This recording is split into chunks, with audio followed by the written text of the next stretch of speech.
Bonjour, bienvenue sur Mon Financier. Ouverture sans grande tendance pour les marchés européens qui hésitent dans la direction à prendre alors que l'Asie, elle, a subi des prises de bénéfices appuyées ce matin après la publication d'un indicateur décevant en Chine. Alors après une ouverture en très légère baisse, eh bien le CAC revient au-dessus de l'équilibre, en hausse symbolique même de 0,08% à 4251 points. Ailleurs, eh bien Francfort est à l'équilibre, Madrid cède 0,25%, l'Eurostoxx est également stable, idem pour Londres qui grappille 0,02%. Du côté des valeurs maintenant, eh bien c'est Safran qui signe la plus forte hausse dans les premiers échanges avec un gain de 0,8% à 51,61 €.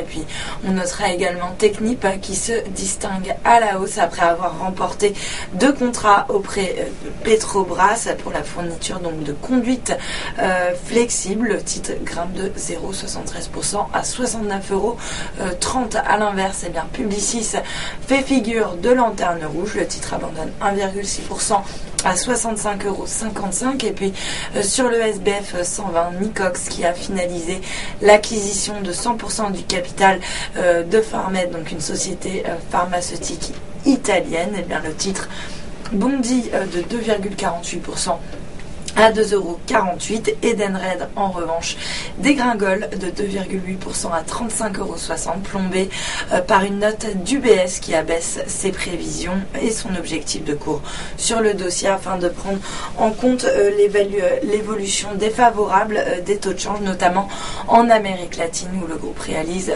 plus de la moitié de ses bénéfices. Et puis mal orienté également, Nexan qui chute de 3,1% à 35,50 €, plombé par HSBC qui est passé de surperformance à neutre sur le dossier. Et puis sur le marché d'échange, l'euro lui reste stable par rapport au dollar. On est autour des 1,3585. Il redonne 0,45% face au yen à 141,88 yens. Et puis à noter également que le billet vert perd de son côté 0,4% à 104,45 yens. Et puis pour terminer, l'once d'or qui grimpe de 1,3% de retour sur les 1240 $ l'once. Voilà pour l'ouverture. Restez avec nous. Très bonne journée.